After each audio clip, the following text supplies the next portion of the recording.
Well, good evening, ladies and gentlemen. Welcome, and thank you so much for joining me on another evening on In Review. This is the 7th of December 2023, 7 from 31. We're getting there into Christmas, believe it or not.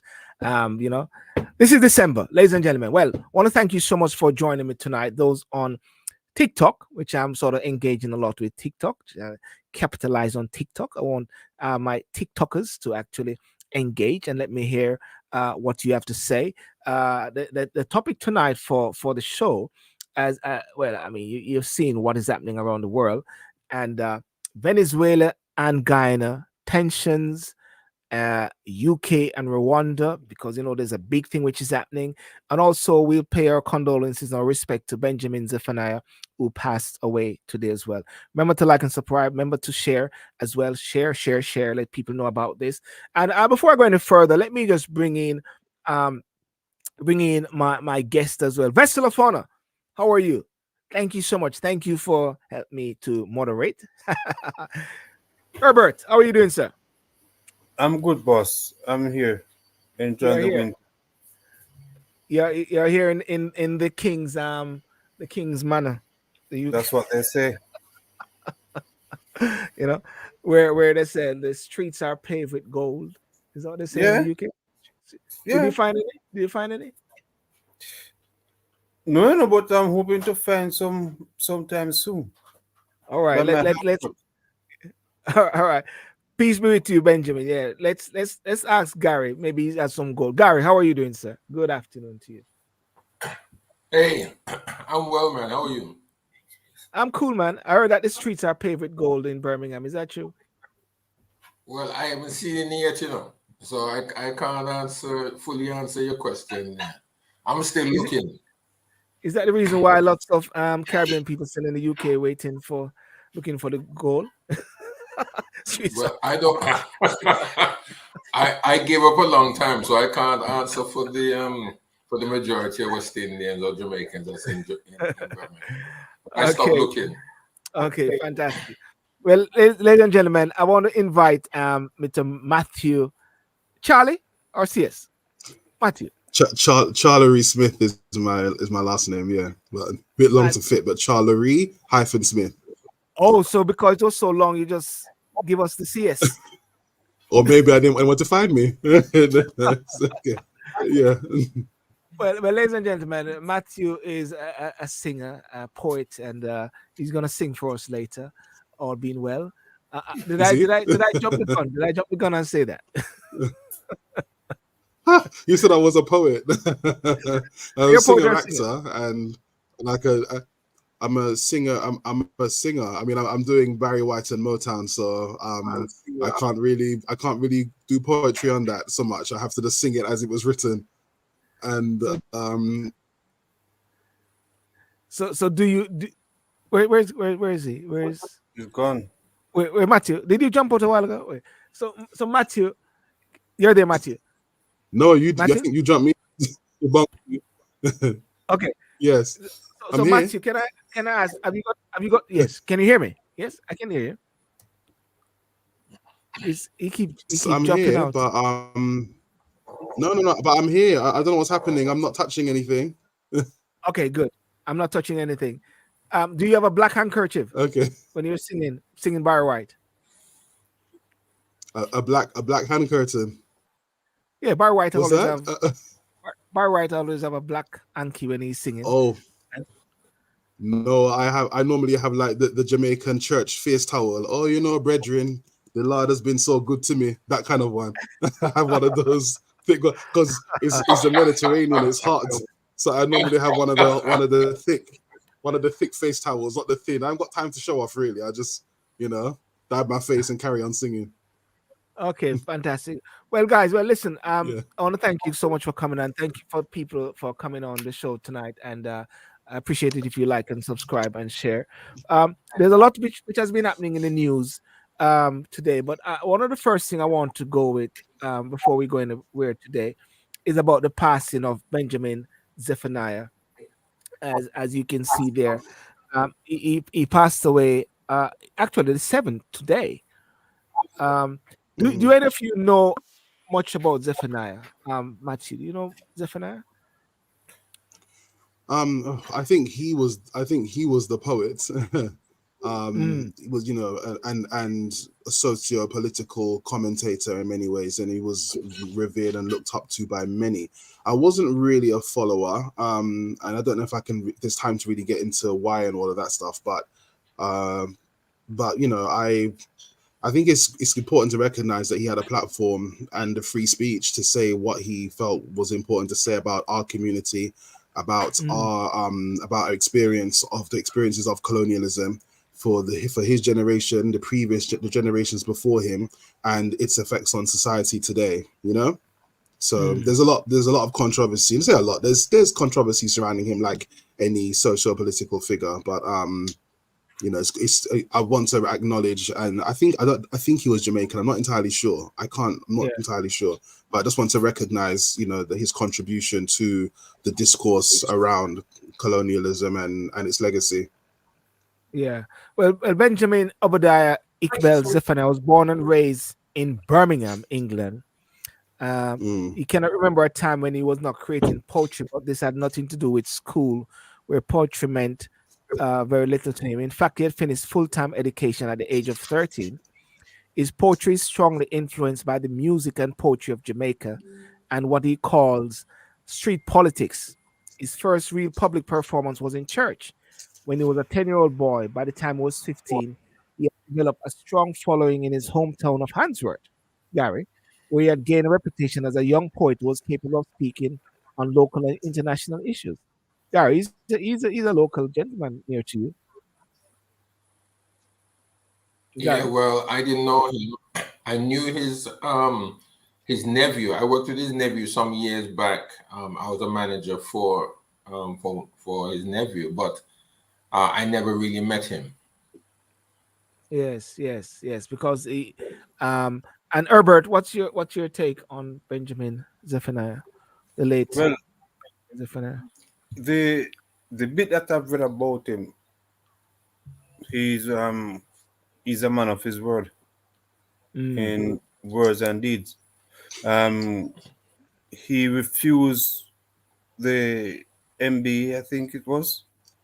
Yeah. And he said that the reason he refused it, as the Rastaman will say in Jamaica, he's been burning a fire a long time on the monarchy. And for him to accept it would have been going against what he believes in. Yes. So I think like in most places, if you want to keep someone quiet, you promote them, and he refused that promotion. And if we somebody just say he was 65, spoke truth through poetry and music as well. You mentioned something a while ago about speaking truth in order to keep the truth and for people to sort of, what should I say, in Jamaica, to kibble your mouth. Yeah, they'll give you some honor when persons speak out. Mm-hmm. In Matthew, is that what you see about these MBOB? Because I mean, even Jamaica is talking about removing the king as the head of state. People are still enjoying the MB, CB. I see the MBs and CB and all these things as a way of sort of still having a semblance of colonialism. I think there's definitely that's a legitimate statement. Definitely, I think. See, for me, the British Empire, as it was known, and what brought us as West African, Sub-Saharan African people into it, that no longer exists in that form. The Commonwealth does exist, and I don't understand why there isn't like an award that acknowledges your Commonwealth affiliation, as opposed to just saying you're a member of the British Empire. That is problematic, and I don't know who is advising the people in power about these types of things, whether it is the king or the former queen, the late queen's advisors, etc. It's a long going award, but I think that it should have been tailored to this reality. We have a Commonwealth Games, we have other Commonwealth things happening year on, year out, the Commonwealth Heads of Government meeting, there should be something, an award that recognizes somebody as being part of the Commonwealth, which means that they have a kind of service to the wider public rather than just being a representative of an empire, which is colonial and problematic, Yes. What do you say, Herbert, about that point, Garry? I think these awards are long been outdated, and just handing them out willy-nilly to everybody and their microwave, it has lost its essence. Yeah, I think it's full time now. They recognize people for their hard work if they're going to do, and not recognize someone because of their family background or one special thing that they may have done. And Garry, your thoughts, please. Yeah, well, I thought that you were gonna go a little further with the CBE and the OBE and the No, MBE. Garry. I just opened it. I just opened the ground. Is for you to dig deeper. Well, no, you open it, but you just don't jump in. That's your problem. You, I mean, people, the government uses these things to shut people up because it so happens that quite a few people, yes, okay, I think, I really believe. Hello, Michelle. It's great Michelle, to hi, see Michelle. you. How are you? Great, Michelle. Yeah. Um, yeah, I think that when Zephaniah refused, he was well received. He was respected for that because some people do know that when you're recognized in this way, it more or less keeps, well, as you did use, I'm sure you used the term kibber. It really locks your mouth up. It kind of quietens you down. It kind of suppresses you because you then have a sense of loyalty to the hand that has given you such accolade. And I think that if more of our people used it really to highlight the inadequacies of their own cultures. It doesn't really matter which culture one may be from, West Indian, East Indian, Eastern European, wherever you may be from, and you are recognized in this way, that it should allow you to speak more clearly the injustices that is happening in society in whatever way, in whatever fashion. But it does not happen that way. It doesn't happen that way. And if I'm thinking quite clearly, when Zephaniah did refuse it, he did receive some negative. He did receive some negative responses, but he was not fazed by that anyway, which I do take my hat off to him about that, because that even caused him more to dig in and to speak out against the injustices that was happening in society.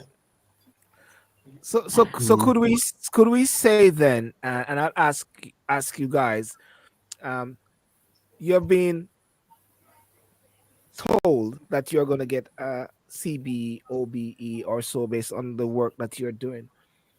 Would you accept it? I've asked myself that question, not because I'm somebody super important, but I think in life you need to be prepared for the things that can come and how you would discuss it with somebody else if it did. I don't think I would take it, and it's not because I don't believe that we should have a monarchy or because I hate the United Kingdom or anything like that. But as I said previously, I think that the title of the award is problematic. There are other politicians, people that are kind of in Her Majesty's or His Majesty's government that are maybe over the decades, over the centuries, that haven't maybe been the biggest monarchists, they have been home secretaries, they have been prime ministers, etc. They also have a position of power. They're not rejecting it just because it comes from His Majesty's government or Her Majesty's government. I think that you can use the title that you're given in order to effect good change, but a title like which is symbolic, like Order of the British Empire, a member of the British Empire, as I said before, it has too many negative connotations. I would rather have one which had the word Commonwealth in it. Just as the British Empire was changed to British Commonwealth, this should also follow the award. I think, as I think it was Herbert that said that it's outdated.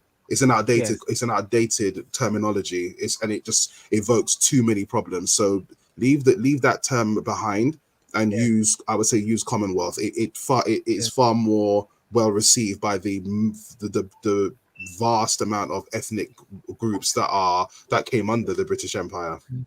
Someone said on TikTok, says, if you won't sell your soul, you'll be stonewalled. And Dr. Linton Quay says Johnson need more for mentions. Sonny's letter, Blair Peach. Anyway, Herbert, if the king call you and say, take this OBE. Well, he'd have to justify why he's giving me. Right? He'd have to identify the works that I've done for me to deserve being given an MBE or OB or whatever B he wants to give me. Right? But just handing it out like a loaf of bread on at the bakery. Is the way to go. Yeah. Hand it out like bulla. Yeah. Hand it out like bulla. Like a piece of bulla. You want patty? You want cocoa bread? Yeah. Okay. Some Sky Juice. Get some Sky Juice, man. Sky Juice. What's going on? Bag juice. Yeah. The order of bag juice award. Yes. Yeah, because as I've said before, you promote someone, you keep them quiet because you're indebted to you, right? So if you're going to promote someone and allow them to speak on the issues that is burning at the time, then that's fine, because at least you're acknowledging that they're worthy of it. But Doreen Lawrence her mouth has not been closed. She's been allayed. No, because he didn't accept the award. So he continued to burn that fire. No, I'm saying Doreen Lawrence, because you said we said sometimes they use it as a way to keep people quiet. Doreen Lawrence still speaks up as she's what, Baroness? Yes. Yeah. She Baroness, and she sits in the House of Lords. Right? Yeah. But for a man like Zephaniah, who has been burning an eternal fire, according to Capleton or Sizzler, right? I do not think he was a politically correct person. Yes. No. Hence, he, in their eyes, he was not a popular person. Yes. Well, ladies and gentlemen, I'm gonna quickly move on from here. Remembering Benjamin Zephaniah, 1958 to 2023. May rest in peace.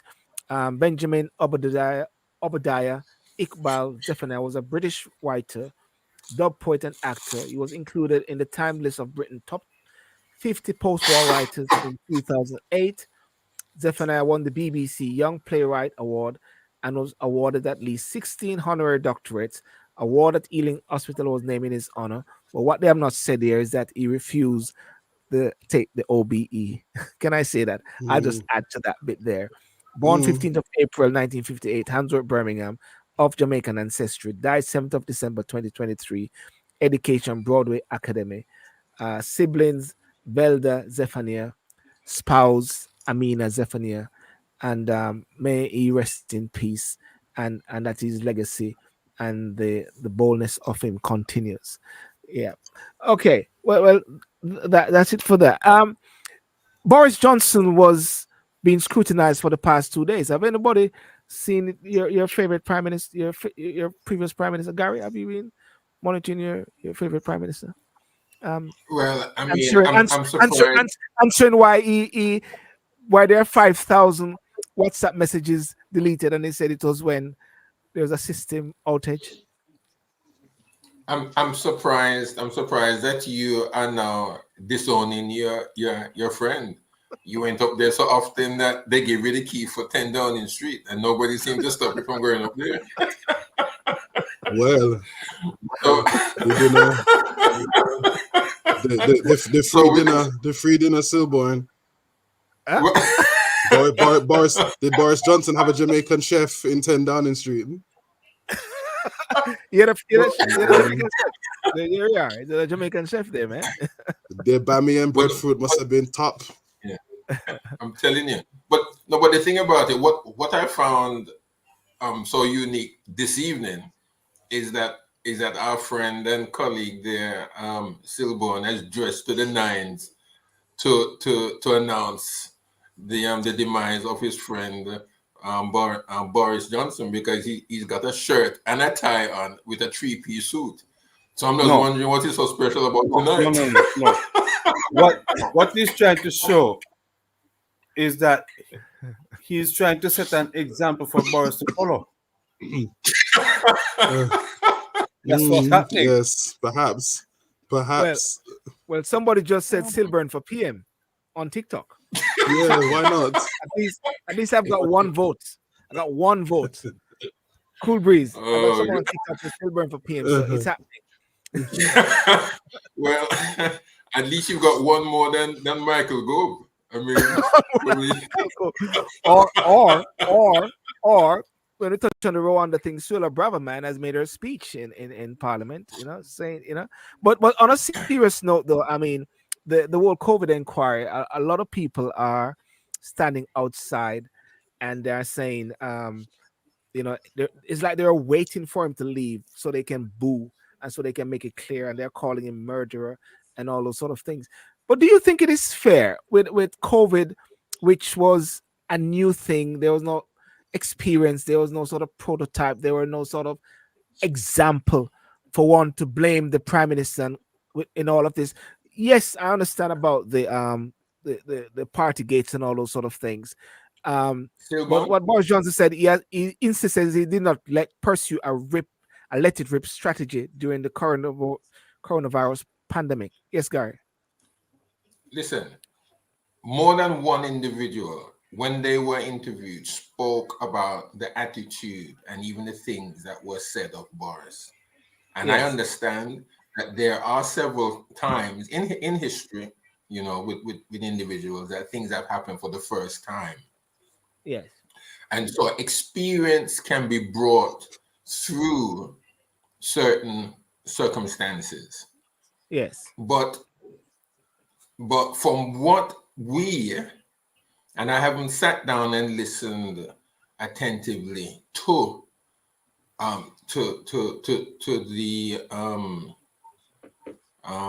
the proceedings. I haven't listened to every argument and question and such.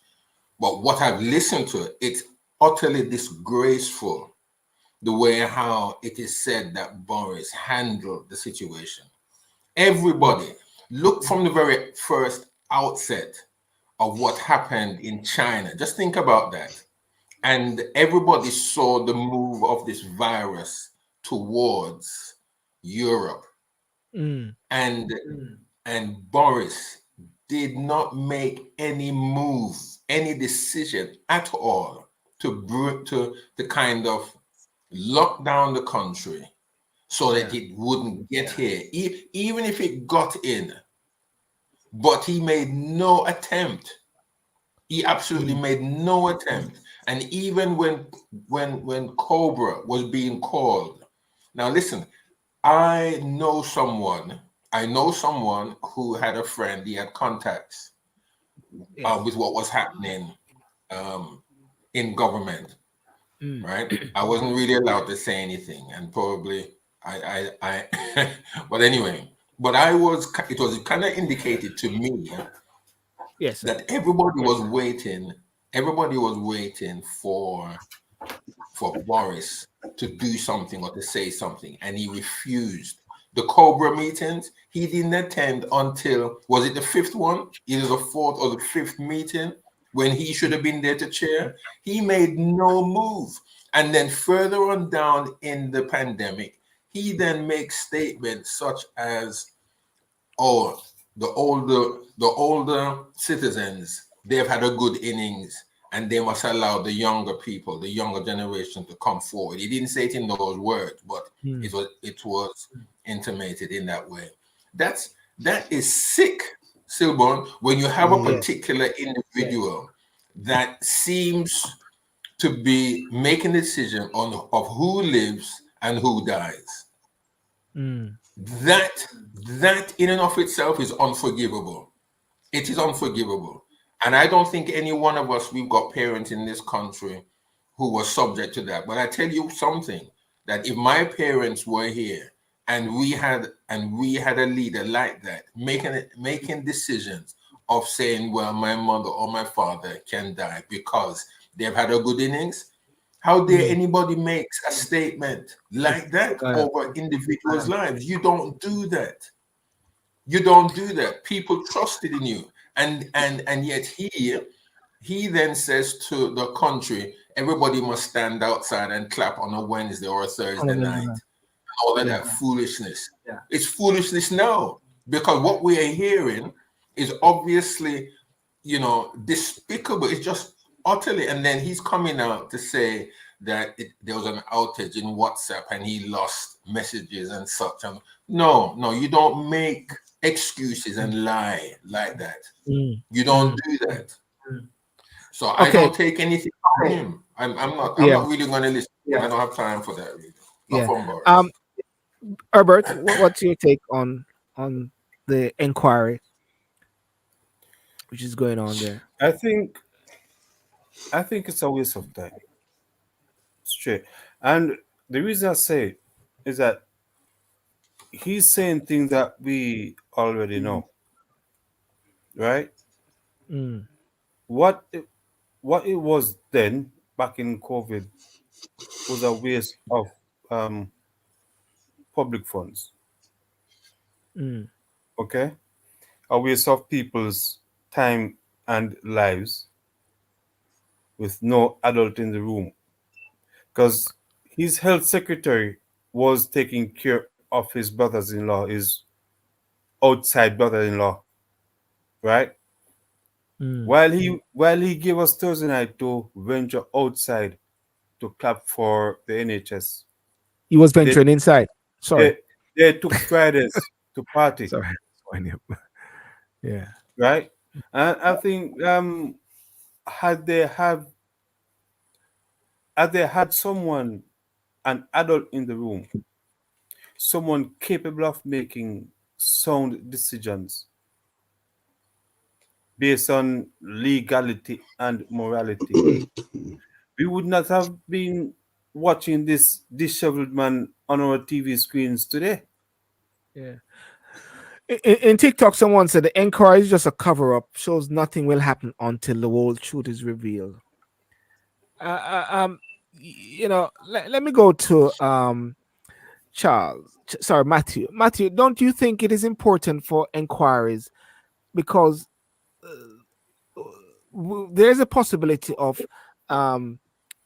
further breakout in different epidemic around the world or so, and therefore, if you have a sort of prototype or some sort of best practice, a best method of operation, an inquiry of this nature can say what was done wrong and what was done right, and you sort of have an example. What do you think? I think it's always important to have an inquiry so that hard questions can be asked. I mean, we may not get the answers that we want, but it's always important for the sake of democracy and transparency and accountability that questions are asked. People choose not to be honest about what they did, how they did it. That's really down to them. I suppose that may then be escalated to the courts or whoever else is in charge. But I don't think we can ever really see these things as a waste of time, even if we feel that it is, like dealing with a difficult employee, for example. You know they're not going to change, but protocol demands that you ask the hard questions so that everybody can see that that there was a degree of accountability. When it comes to the COVID thing, though, I still actually did a bit of traveling during the off periods of the COVID time. I was in Italy for a short period during that time, and I did some traveling when travel was eased. But that was 2020 was a very divisive time in the West, especially when it came to things to do with politics. Boris Johnson clearly did not do everything right, and he made some big errors with how certain things were handled. But I also feel that no matter what he did, and whoever had been in charge, had it been Jeremy Corbyn or Trump was in power in America during that time, there were no moves that anybody could make that were not criticized by the other side and sensationalized and galvanized to be like, I think Trump did actually lock down the country to some degree, but then everybody was calling it racist. And then there were certain governors in America of certain states saying, we're going to have more or less open borders, or we're going to lock everything down. And it just caused a problem. Over here, I think there was quite a lot of clash between the then First Minister of Scotland, Nicola Sturgeon, with Boris Johnson, and just a whole bunch of other things going on with Brexit and all of that. So I feel like it was a kind of damned if you do, damned if you don't situation. If he had locked down the country and stopped everything, considering that there was still a lot of issues with migrants coming to the country at that time, if he had locked it down, it would have just been, oh, this is just racism, so to speak. And if he had left it open, it would have been, you're being careless and killing grandmas and all of that. So overall, I think we have to be honest about what the narrative was like during that time, and everything was just being set off to be some type of racially motivated charge against outsiders, and mentioning that COVID was originated in China, that was deemed as being racist. And it was like, but what do you mean? They called the Zika virus what they did. They called Ebola from the geographic region it came from. They called every other disease based on where they come from in the world. But if you mention that COVID seemed to have its origins in China, you were basically being blacklisted or being cancelled for being racist and all of that. So yeah, I think it's not only Boris Johnson that needs to answer some questions. The press do, and so do the leaders of the other parties and the other higher ups in society that caused so much chaos at the time. It wasn't just Boris Johnson. Okay, very very interesting. Where do you see this going? Someone was saying, what's the sense of this if there can be no punishment? There's no punishment. Boris Johnson gone about in business and on the circuit, Garry, he's there making a lot of money, just doing speeches. Well, obviously, to me, Boris is no idiot. Yeah. He's not going to be reprimanded. He knew he's not going to be reprimanded. Well, he's going to be reprimanded, but not severely. Yeah. He didn't do anything wrong per se, did he? So obviously he can give evidence, say what he wants to say, but yet he can still make money on the market. It always happens to people in government. People go into government, come out of government, and they become millionaires in a couple of days' time. It always happens. It's always been the case with Tony Blair, with Cameron, with various other leaders that have been in government. People will make money. They will make their money. Yeah. But what he did is despicable. It's not right. It happens in every country, especially the Western countries, like failed prime ministers and presidents and all of that, whatever it is, they step down off the stage and they're writing books and being called to give conference, and they didn't make an ounce of sense while they were in power, and they're still not making any sense now. Happens even in small countries. I hear criticism about Maltese politics all the time, so politics is that surefire way to bank. Yeah, I do not accept that there wasn't a dry run leading up to coronavirus. Ebola came about. Ebola came about, and that was meant to be a pandemic. But because we had sensible leadership at the time, it was dealt with speedily, right? As a result of that, death the death toll was very low compared to Yeah, coronavirus, yeah. right? So for one to say that there's not much that could have been done, I think had they come together as leaders Mm, collectively instead of pointing fingers, we could have had a better outcome. yeah. Okay. All right. Well, we're here where we're at, and I think very much that there need to be some sort of inquiry. That's just my view. That there need to be some level of inquiry as to what happened, what took place. One of the things that Boris actually said in his defense, he said, giving evidence to the COVID inquiry, he said he did offer counter arguments in order to challenge the consensus in meetings. He argued his actions proved he worked to curb the virus rather than allowing it to spread through the population. He also rejected the idea that he was slow to act when cases began rising again in the autumn of 2020. This was Mr. Johnson's second day of giving evidence to the public inquiry. He was pressed on decisions he made ahead of the second wave. And there are many things about how inquiries exposing deep flaws in the COVID decision making. The private WhatsApp message from inside Downing Street, what to do if you have COVID, can you go to work or school? I mean, we have all been through this, through the COVID period. And we don't want something else again. But if it happens again, I'm sure that many people know that there's a blueprint, isn't it, Gary? You like to know that there's a blueprint, Robert? A Well, blueprint. yes. I mean, there Imagine. is a blueprint. I mean, there can always be a blueprint in anything, Sylbourne, but it's the attitude of mind in regards to these leaders. Yes. Attitude. How do they think of people? What do they think of people? The Yes. society in which we are in is very much a society of selfishness and greed. Mm, We just think of ourselves, and the leaders that we have these days, even though there's a blueprint, they'll never follow that blueprint. So I really mm, don't expect a lot from our leaders these days because of the selfishness that is very prevalent across the globe. yes. I Well, want to just look. Sorry, go on, Robert, and then I'll quickly jump on. Move. Yeah. a certain leader, they refer to him as the Orange Jesus. He said during the pandemic that people are going to die that have never died before. So how do People you are gonna. expect to? Huh? We said people are gonna die that have never died before. Okay, that's what he said. Yes. He said it. Well, he's right in a He sense. said it. I mean, but is that right, isn't it? I mean, you are gonna die before. I'm still gonna laugh, but So if you have those leaders leading you, it's a case of Steve Wonder leading Ray Charles, isn't it? Stevie Wonder could see better than many people, I must say. You know what I mean? Huh? But guys, let's move on from that quickly. Our time is going. Rwanda. Yeah, What is they've never died before. sorry? Yeah, we better move on because somebody will have died who has never died before.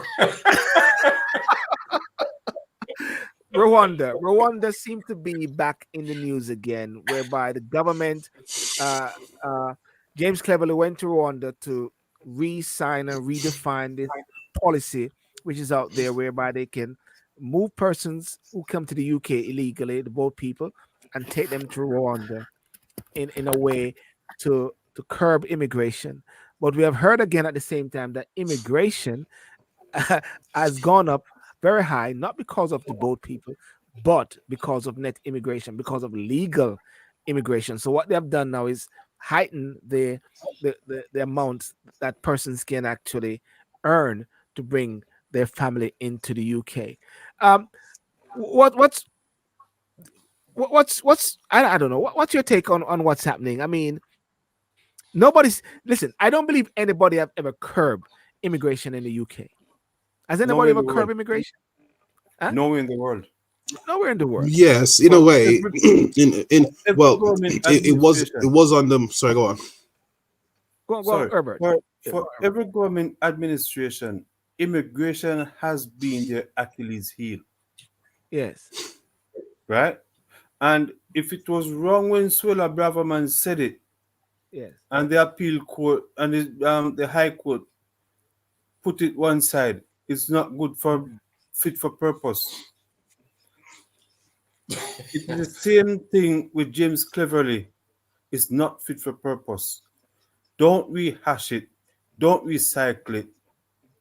Don't put it in a wash bin to say it will wash and come clean. And Gary knows that you cannot wash something to become clean. Oh, Garry know that. Huh? Because he Garry preached the what? word. He preached the Okay, word. all right. Okay, sure. I thought it was on the roof. I thought it was on the rooftop washing again. I'll come down after that long time, man. Listen, that ladder break up and that's right.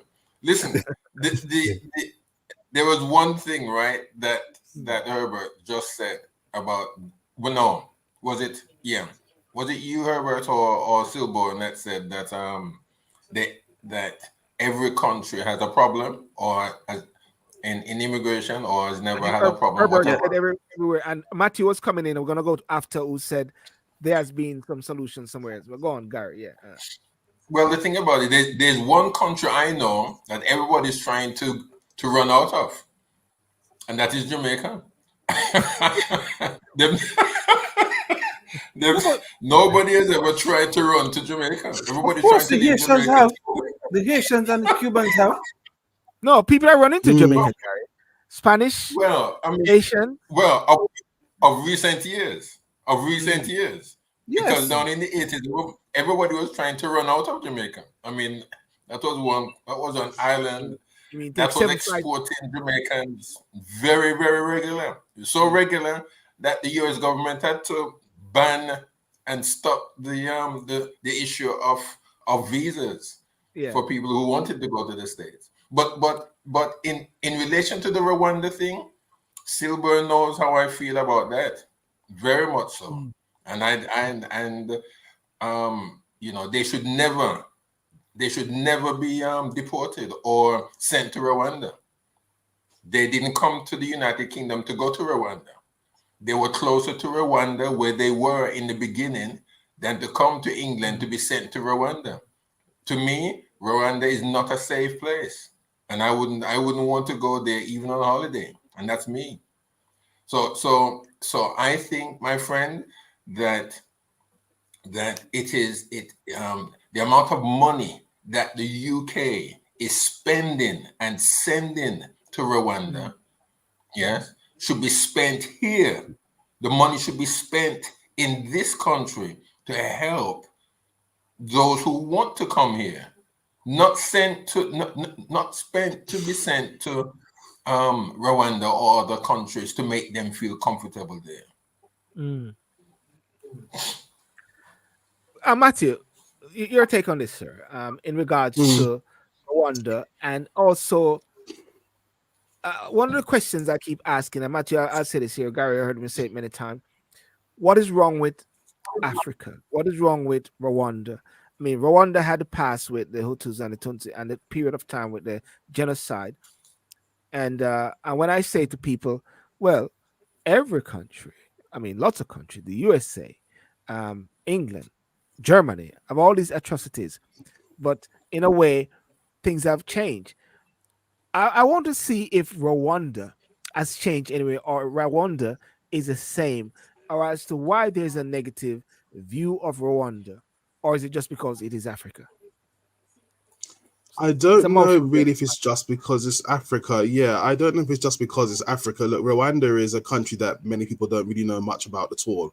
It's not even like it's Ghana or Nigeria or South Africa. It's a country, it's a sub-Saharan African country that is in many people's mind very remote, and they wouldn't even know if it's West or East Africa or Southern Africa. It's not a very well-known country.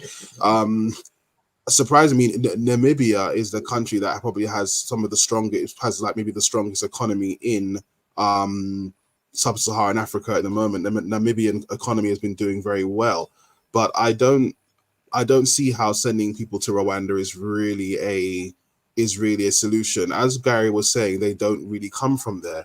But at the same time, the UK cannot just be everybody's desired and coveted location, and everybody has a right to just come here as they want, without even proper documentation. I'll explain to you partly why it's been a problem as well. I'm a millennial, so I'm born like between that, pre-2000s, 1980s, early 90s period for that generation. And having traveled and lived in multiple countries like Spain and Greece and Malta and these types of places during the time when there was a massive influx of asylum seekers from Africa, it's like I was being put into this category just because of my skin color. Well, you're basically the same. And I'm thinking, hang on a minute. My grandfather came to the United Kingdom legally under the 1948 British Citizenship Act that was passed by Prime Minister Clement Attlee, if I'm correct. It's not the same as my grandfather just illegally turning up in a country without a ticket. I have to buy a ticket and wherever I go, I make sure my passport is valid. I don't have the right to just walk into anywhere that I want. And Rwanda may be safe, but still, why should Rwanda have to deal with all of the asylum seekers from the Middle East, from North Africa, from Sub-Saharan Africa? This is not logical or fair on any basis, and it shouldn't be the United Kingdom's problem either. And on top of that, sorry, but going back to what I was saying about being a millennial, it made life in many ways quite difficult for those of us of that generation, because at a time when we would have been able to perhaps just get a deposit for a house and all of that, the EU expansion and the influx from that bloc, it really changed the income dynamic and the house buying potential for people in my generation. And that was really under Blair's government, if I'm correct. They really miscalculated how many migrants would be coming to the UK every year if they allowed the 8 countries that joined in January 2004 to migrate freely. Up until that point, Britain had more restriction about who migrated from the European Union bloc. So whereas they said it would be 30,000 people, it suddenly became 300,000 people, which is like the population of Liverpool growing every single year since 2004. That really trying to get housing, trying to just get on the property ladder, trying to get a job paying whatever it was, if you're manual labor, all of these things. And it's not racist to say that these were Black people and Asian people whose parents have been in this country for decades and who helped build the UK after the war. Suddenly now their children and grandchildren can't really afford to get on the ladder to success, to prosper as well. And that's not a racist thing to say. It's just an observation. We can't just see the United Kingdom as being a free-for-all. We live here as well, and we have connection to this land because of and our ancestors, so to speak. Not as much as the British, clearly, but you get what I mean. We have been integral to the United Kingdom, and if the government is looking out for every single other person, what happens to those of us that are here and are contributing to the culture and to the country through our taxes for decades? Yeah, let's just hear something what Swilla Braverman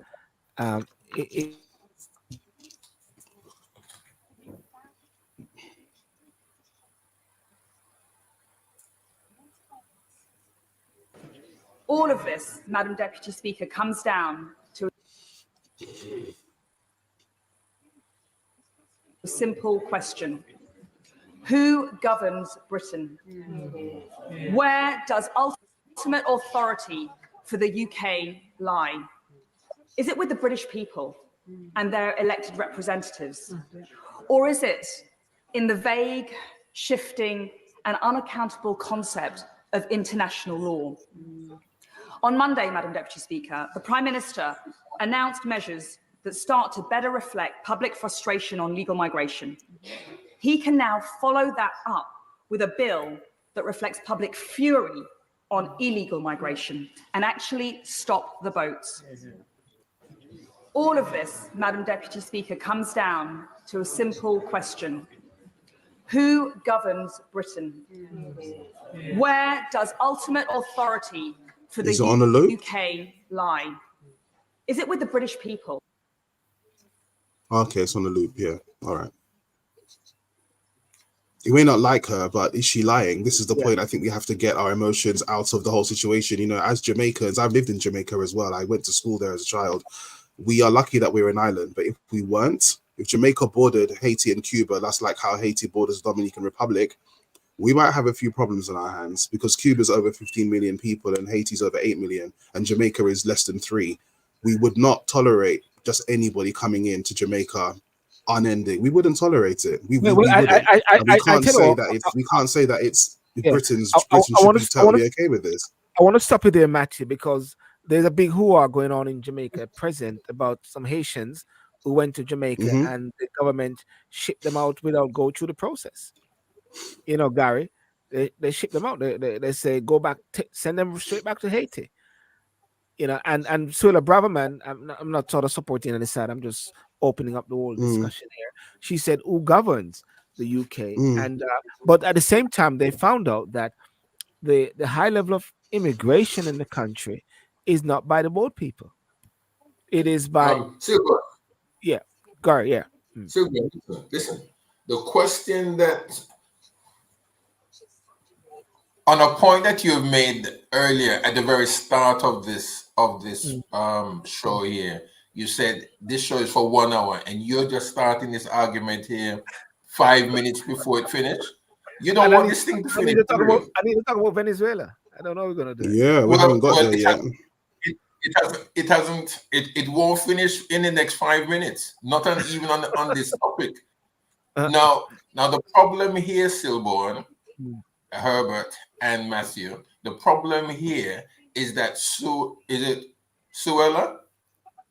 Miss Braverman, yes. She knows exactly who governs England.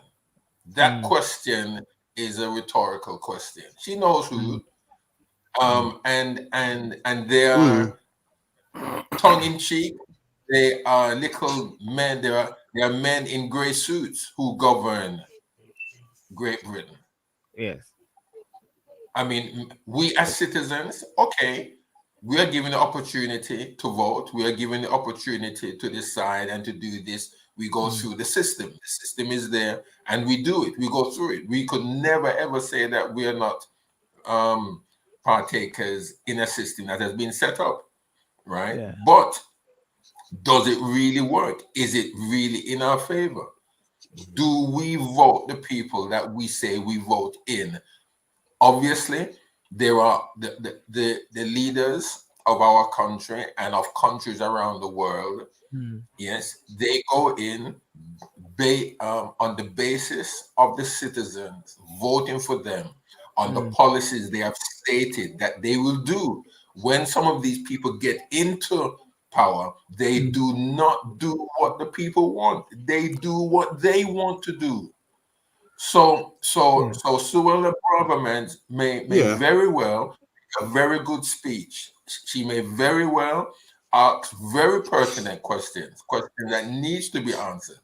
But again, a sensible individual asks questions that know the answer to it. So don't let Suella Braverman pull the wool over her eyes to say that she don't know what she's asking. Thank you, Garry. Exactly what she knows exactly that she won't get the answers to the questions. Yeah.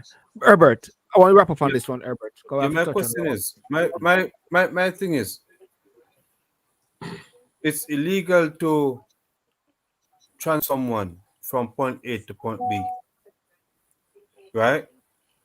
We know that it is transnational organized crime.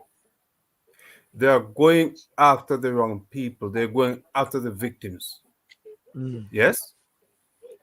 The perpetrators are out there. They're here organizing those trips.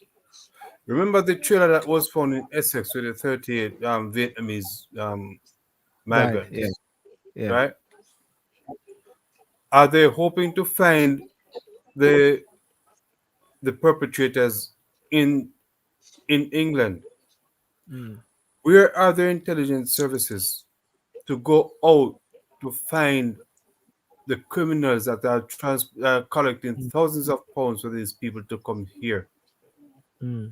Or holding these people hostage? I think it's a bit different though. I think it's a bit broader than just that.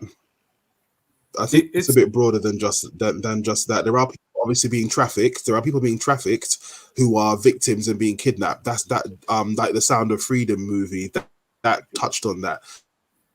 But there are people that are paying thousands of pounds to people smugglers to get into Europe and into the UK. That's also true. And when I was living in Malta and Greece, I spoke to people that have entered, Europe in that way. So it's not as if people are just being, taken with a lasso from Lagos and dragged across the Sahara and then thrown onto a boat into France and then driven through France into the English Channel and then coming into England. Yes, people are paying thousands of euros or pounds, but mainly euros or whatever currency to make come. It to the UK. So it's a two-way thing. It's the people smugglers and it's trying to get it in to make it to the UK. It's not just poor victims. It's people that are paying money to come in. I spoke to people that were from Nigeria. I said, how did you get into Europe? I understand that, right? But keep going after the boat, the people on the boat ride, right? Hoping to send them to Rwanda. Yeah. Why not strike up a collaborative effort with the government of their home countries to find out what's the problem? Because if you can take millions and send to Rwanda, you can spend social intervention. You can use social intervention with their home government to help us solve the problem. All right, we can go on with this. As Garry rightly said, this is a major discussion, which is you talk about collaboration and discussion with the countries where these persons are coming from. Matthew also put the point that, hang on a second, these persons are coming, they're actually paying people smugglers to make it their way to the UK, and chances are you got people in the UK who are going to receive them. I did a case many years ago when I was training. I was at Kingston Crown Court, and there were 11 or 22 triads, snakeheads. There were snakeheads. These are the gangs brought over Chinese from China, and guess what they did? When they came over here, they held them ransom. They held them, and the families had got to pay the money. Yes, to over there. So therefore, it's a twofold process, and this is transatlantic. It's transatlantic slavery in another level at the same time, and something must be done. Something has to happen, because I said on BBC one time, maybe there need to be an open policy, Garry. Maybe there need to be an open border, because at the end of the day, I bet you if there's an open border and people can come and go as they want, they won't want to come. Do you think so, Matthew? That can't work. It will never happen. I mean, despite how chaotic things seem to be in America at the moment, in particular California, and people, apparently many people leaving California, people are still spilling over the border to just get into America. Where they go after they enter the border, or it doesn't matter really, but people would rather work, strangely, in a place where they're going to be paid less in dollars than stay in their own country, which may be very unsafe due to whatever may be going on. So an open border policy can never work. And I think, disrespectfully to because all of you men are maybe 2 or 3 years older than me. I mean it respectfully, but we must be wise when we are saying these things. Definitely. But I'm saying that we have to be very wise and mindful about how we discuss this immigration thing, because in the past, the Caribbean and Latin America were havens for people escaping Europe during the wars. It may happen again, but we cannot have an open border policy in Jamaica. We'll wake up in the morning and it will be Beijing, it will be New Delhi, it will be Johannesburg, it will be where else except Jamaica for Jamaica. Jamaica has I think about 40 something points of entry that is not being manned. Yes, but it's not the same as having it's not on the level of what's going on right now in the UK. We've got people coming from France, a safe country. France is not Somalia. It's a safe country. Matthew, I'm going to leave that now, and it's 10 o'clock. Going to wrap up, but before we wrap up, I got to touch on Venezuela. You can't and every day you wrap up. Huh? Every day you wrap up. Every time you're wrapping up, and you leave a topic like this at the very last minute and expect us to say one word. No, the thing about it, I understand that you got to control your show. I understand that, but I don't think I'm in control. Right? The thing about it, Sylbourne, is this, right? That even though you may have a point, I hear what Matthew is saying, and I respect what Matthew said. On the other hand, I hear what you're saying, Sylbourne, in respect of if you have an open border policy, in the first couple of years, you'll have an influx, and it then may settle. Things may just settle, but we don't know how long that may be.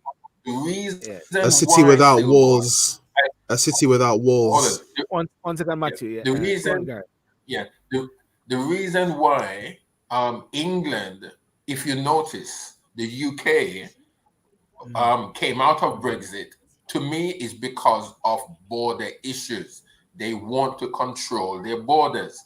Europe wanted open borders. We've got to remember that. Europe wanted open borders. And from the time Maggie Thatcher was here, she held strict control over the borders. And that is what the UK government really has been fighting for all of these years. So I don't think the open policy borders would ever work anyway. I hear your argument, Sil, but at the same time, we've got to remember that the UK government really wanted to control the borders, and the European Parliament wanted open borders.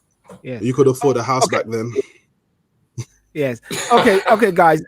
In Guyana, of course, we have seen what has happened recently in Guyana. There's been the vote by the Venezuelan government.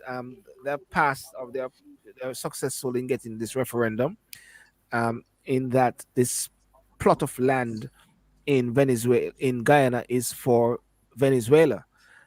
Matthew, what's your take on this? We're going to try to wrap this up in 10 minutes. I don't know. Okay. This thing has been quite disturbing to me, really. I have Guyanese in-laws. I have Guyanese cousins. My uncle married a beautiful Guyanese woman before I was born, and I have 4 cousins that are Guyanese, and extended family that are Guyanese, and some friends as well. Obviously, geographically, Guyana is outside of the Caribbean region in the same way that the Bahamas is, but it's still very much seen as part of the region of the Caribbean. They're an English-speaking, people with a culture very similar to Trinidad and Jamaica in some ways and that stuff, but they're a lot more ethnically diverse because they have a lot of native people there with native South and American blood in them as well. So when I was living in Malta, I was sometimes helping many travelers with their English, and I met quite a lot of people from South America, mostly Brazilians, but also some Venezuelans. And this topic, like 10 years ago, 5 years ago, 8 years ago, it came up, and I was surprised that some Venezuelans really thought that Guyana was 2/3 of it, or a large part of it, actually belonged to them. Now, Guyana is about the size of Ireland, all of Ireland, the Northern Ireland and the Republic. It's about that size, with about 800,000 people. So it doesn't even have 1 million people. Trinidad, which is much smaller, has 1.5 million people. So Guyana is very sparsely populated. Nonetheless, about 125,000 people live on the side that they're claiming belongs to Venezuela. So there were five Guyanas back in the day. There was the Portuguese Guyana, there was the Brazilian, there was the Dutch Guyana, which is Suriname, French Guyana, which still exists as a department of France, British Guyana, and Spanish Guyana. Spanish Guyana took up about half of what is now Venezuela. So Venezuela, from what I've seen, people that are Venezuelan would say, look, it was called a zone under claim, but it was never something that that the government was really trying to take back or was investing in, and all of that. That part of Guyana speaks English. It doesn't really have any much contact with Venezuela, except for physically. It doesn't really have much contact. But now that they have found massive oil deposits off the shore of Guyana, suddenly Venezuela is interested again. And I don't want to be disrespectful to Venezuelan people, because I don't believe that most of them would support what their government is doing. Millions of people have left Venezuela, and many have gone to Guyana as well for sanctuary. So but Venezuela, having the biggest oil deposits in the world, has decided that a tiny country with less than 1 million people is suddenly now 2/3 of it belongs to them. And as a Caribbean people, we must speak about it. We mustn't just be quiet and think, I fit in problem. No, we must speak about this particular issue, because it pertains to all of us. And as black people as well, if we don't talk about what pertains to our people in this region, we will lose our voice. The politicians in this country that are Afro-Caribbean, and in particular David Lammy, whose parents are from Guyana, should have something to say about it. Matthew, one of the things which we've been through this discussion practically weekly, and there was supposed to be this referendum. The referendum is done now, and Yeah, on Sunday. Guyana is very hyper and very nervous. But I saw something recently whereby the U.S. is going to be conducting flight within Guyana. The United States has said it would conduct flight operation within Guyana that build on its routine engagement as Britain and Brazil express concerns about growing border tension between Guyana and Venezuela. Also, Brazil has come on board um,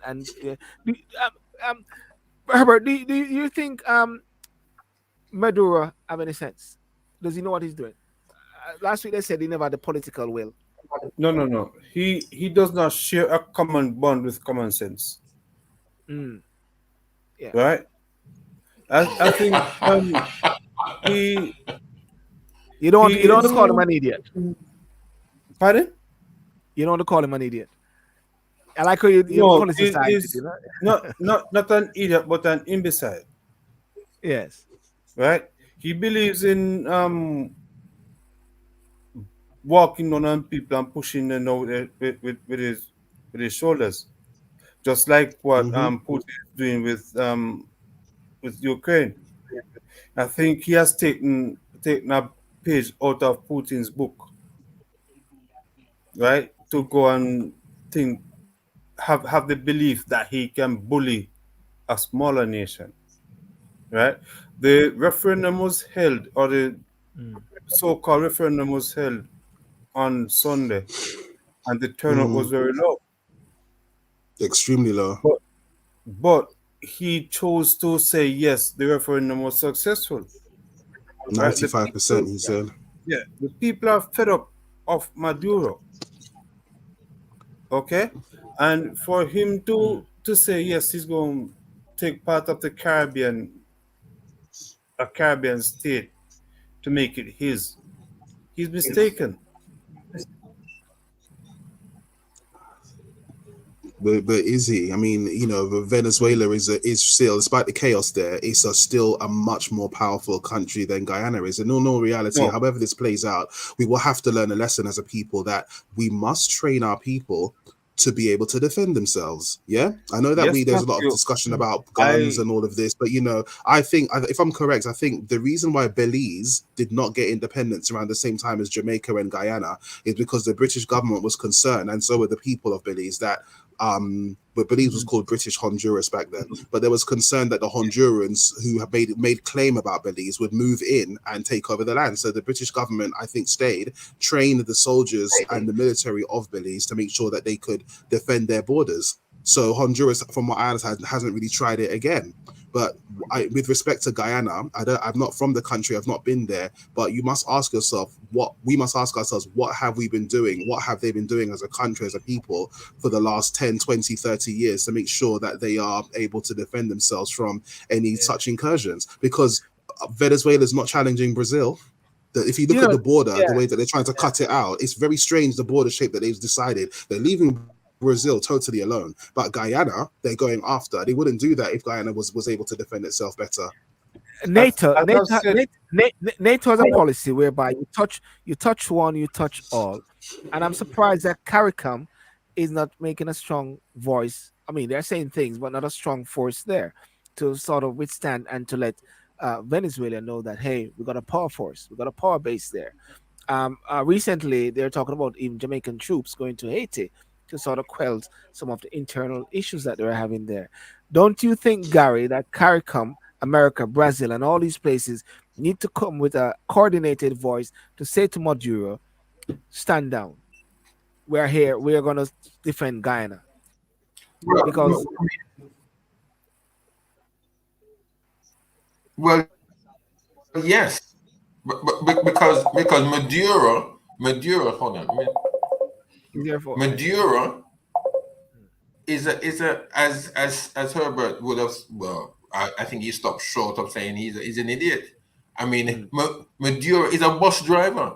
He has no political clout, and he's running Venezuela as if he's running a bus, you know, from King's Cross to Houston, and he's made a complete mess of Venezuela and of the Venezuelan Yes, he has. economy. Yes, he has. And he has. he wants Yes. and he wants the land that Guyana has because of oil. Mm. And so he wants to use the bully man tactic, saying, well, I'm going to bully if and Matthew's right.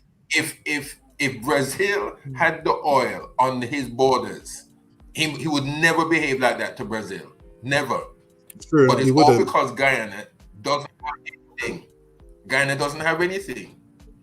So Yes. the They've United got 10,000 States troops. and You mean Guyana don't have many Yeah, troops? and You the mean countries Guyana have a lot, with but not Yeah, the troops. 10,000 troops. Yeah. Yeah. Maduro's militia the outweighs the Huh? legitimate troop in Venezuela. Maduro has a militia of 300,000. Yeah. His army is about 80,000. Yes.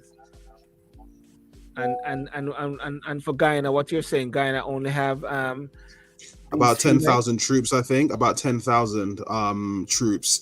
Yeah, it's a mess still, but I mean, it would be a very, the Caribbean is generally quite a stable political region, but it would be a very devastating thing if 2/3 of this country, this sovereign country, is taken by Venezuela, and part of it is because over the years, the Guyanese government has not really invested in making sure that its borders are secure and that the people are in, trained and are aware that they have hostile neighbors on their borders. It's a fact of life. It's not racist to say that you must be prepared to defend your nation. Yeah. And it seems like the Guyanese to some degree haven't been as aware of the potential, even though Maduro and Chavez was unstable for ages. Not Chavez, sorry. Okay, but well, ladies and gentlemen, I want to thank you so much for joining. Herbert, you're going to say something? Yeah, I'm saying, remember, for decades or for years, Barbados has been sidelined by major Caribbean islands, Barbados and Trinidad, for example. So they had no hope of getting out of what they found themselves in after the presidency of Forbes Burnham. Yes. Sideline for what? Pardon? Okay. We're gonna sideline off the show now. Ladies and gentlemen, I want to thank you so much for joining the discussion tonight on In Review, and join us next week, Thursday. Late One Spills on Sunday. We're gonna keep up on the World Privy Council. Saturday night talking SIP, and we take it from there. Guys, Matthew, I want to thank you so much for joining tonight at so short notice. Thank you for having me. Thank you for having me, Sylbourne. And it's good to meet you, Herbert and Gary. Thank you. Yeah. Even though you came on to speak about Guyana still, but I was testing this. You're really all rounded. You passed. Garry. I got my A. Common entrance. I passed my common entrance exam. Actually, somebody was talking about common entrance and GC to the point whereby, there's always this stiff about CXC, GCs, England, CXC. Well, at least that's a little bit more than the JAMAL certificate I have. You're gonna Jamal certificate? You say Jamal? Did he say Jamal Herbert? I can't spell it right. No. He didn't say it. He was sure that he can spell. Okay. Sometimes woe of ignorance to a certain point. Woe of ignorance in thyself. That one just follows through straight to the point. JAMAL. Matthew, you know what that is? Well, it's Jamal, but I'm not sure what it means. Like if it has another meaning in Jamaica nowadays, I'm not sure. Okay, I thought Jamal meant Jamal. Period. I just go straight for the. Yeah, Jamal. It's a name. Yes. No. It was an institution in Jamaica that was geared at improving literacy. Yes. Oh, okay. So for people like Donald Trump would have been the prime candidate for Jamal.